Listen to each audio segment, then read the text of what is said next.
Assalamualaikum warahmatullahi wabarakatuh. Apa khabar semua? Hari ini Ustaz nak mengajar ibadah tahun 4 di bawah tajuk solat jemaah bahagian 2 sambungan video sebelum ni lah.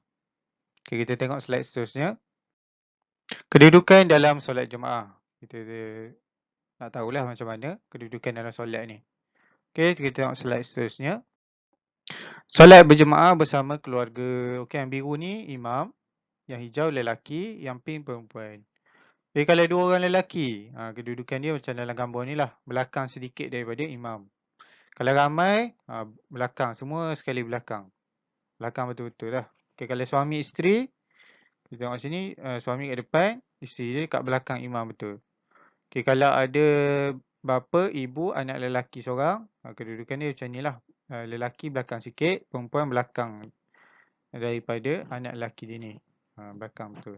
Bapa, ibu, anak lelaki ramai. Anak lelaki ramai macam inilah kedudukan dia. Okay, kalau anak perempuan ramai, anak lelaki ramai juga, macam ni kedudukan dia. Okay, kita tengok slide seterusnya bagi nampak jelas sikit macam mana kedudukan dia sebenarnya.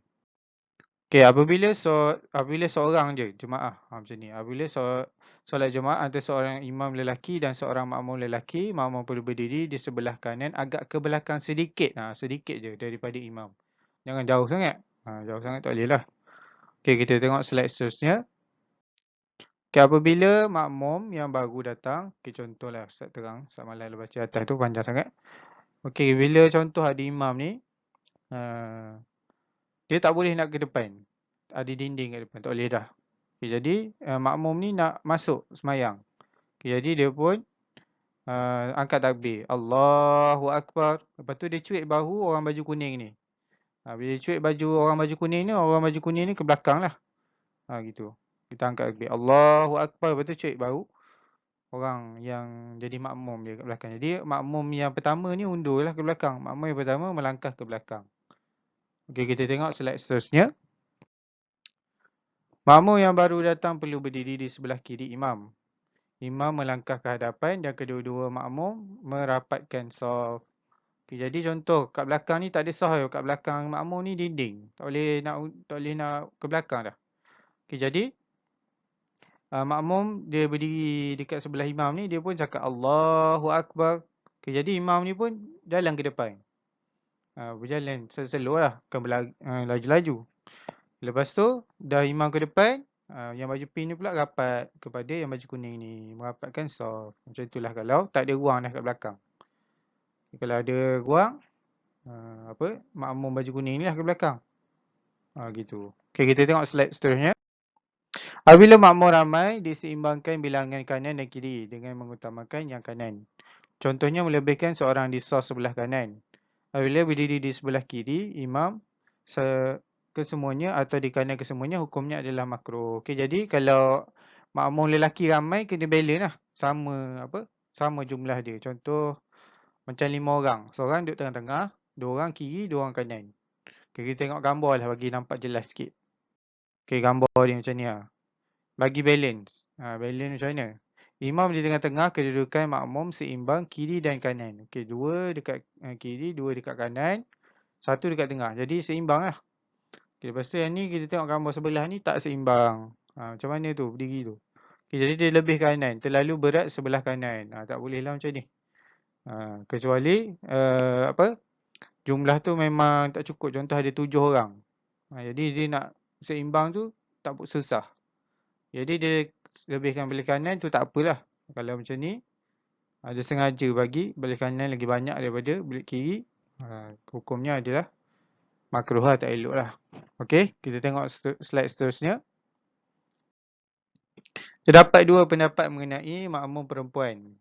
Untuk imam lelaki dan seorang makmum perempuan, posisi paling tepat adalah makmum berada betul-betul di belakang imam. Okey, ada dua. Yang B pula, namun ada juga pendapat mengatakan boleh bagi makmum wanita berada di bahagian kiri imam lelaki. Macam mana? Tak apa jelas kan, kita tengok gambar lah. Okey, macam ni. Gambar A, belakang imam, betul-betul belakang imam. 3 hasta. Ni suami dia, ni isteri dia. Belakang imam betul-betul, belakang. Okey, posisi B. Jadi dia ke kiri sedikit daripada imam tu. Ni imam, dia ke kiri sedikit. Jauh tu sama je, jarak dia 3 hasta sama je, cuma ke kiri sikit. Dua-dua boleh, dia ada masalah. Okay, kita tengok slide seterusnya. Apabila makmum seorang perempuan atau lebih bukan mahram kepada imam lelaki, makmum perlu berdiri jauh daripada imam sekurang-kurangnya 3 hasta. Okay, contoh semua ni seorang imam lelaki dan ramai perempuan. Jadi 3 hasta jauh sama jugalah.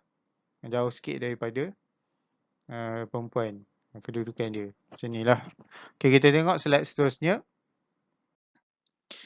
Apabila jemaah perempuan diimami oleh perempuan. Okey, jadi perempuan yang kat depan ni dia jadi imam.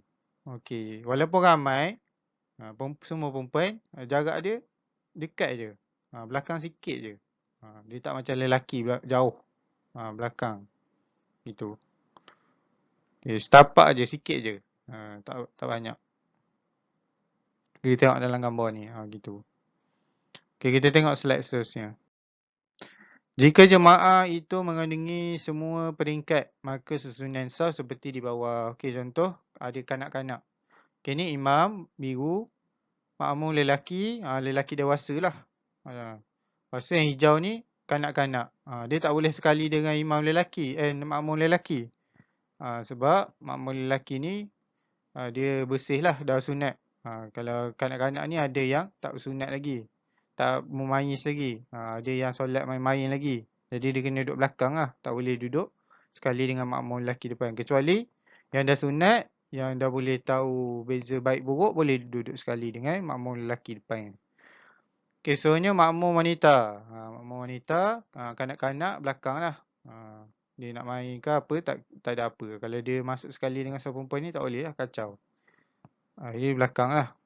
Imam, makmum lelaki, kanak-kanak lelaki, makmum wanita, kanak-kanak wanita, kanak-kanak perempuan. Okey, kita tengok slide seterusnya. Fadilat kelebihan solat Jumaat. Apa kelebihannya solat Jumaat ni? Rasulullah pernah bersabda bahawa pahala yang diperolehi oleh siapa yang solat berjemaah adalah sebanyak 27 kali ganda. Kita dapat 27 kali ganda kalau kita solat Jumaat. Okay, seterusnya Rasulullah pernah menjelaskan bahawa golongan yang berjemaah bersama-sama imam dari takbir pertama hingga ke akhir solat selama 40 hari dan niat kerana Allah SWT, golongan itu selamat daripada api neraka dan dari menjadi munafik. Okey, kita kalau rajin solat Jumaat, solat Jumaah sama-sama sampai 40 hari, kita selamat daripada api neraka dan dijauhi daripada jadi orang munafik. Munafik ni macam suka tipu lah, suka menipu orang. Jadi kita dijauhi dari sifat tu. Golongan yang mendirikan solat secara berjemaah dijanjikan oleh Allah SWT dengan perlindungan pada hari kiamat kelak. Okay, jadi Allah bagi perlindungan lah pada orang yang rajin solat jemaah ni. Okay. Sebenarnya siapa yang berwuduk untuk mengerjakan solat, lalu jadi Ustaz ringkaskan kat sini. Siapa yang berwuduk lepas tu dia solat jemaah, jadi wuduk dia tu menggugurkan dosa-dosa kecil lah. Bukan dosa-dosa besar, dosa-dosa kecil. Kalau dia ambil wuduk, dosa-dosa kecil dia tu gugur bersama air wuduk yang dia ambil. Hendaklah bergembira orang-orang yang berjalan kaki dalam gelap menuju ke masjid kerana dia akan mendapat cahaya cukup sempurna pada hari kiamat. Okay, jadi siapa yang pergi ke masjid dalam keadaan gelap, walaupun hujan semua, dia pergi ke masjid, dia akan mendapat pertolongan Allah pada hari kiamat nanti. Okey, seterusnya lebih banyak langkah ke masjid dan kelebihan menunggu solat selepas menunaikan satu solat akan mendapat pahala dan darjat daripada Allah. Okey, jadi pahala orang pergi ke masjid jalan kaki dengan orang tunggu solat selepas contoh dia solat maghrib. Lepas tu dia nak tunggu solat isyak, dia tak balik rumah. Dia tunggulah dia ngaji ke sementara tu. Tu pahala dia sangatlah besar. Okey, itu sahaja dari Ustaz. Kita sambung pada masa yang akan datang, insya-Allah.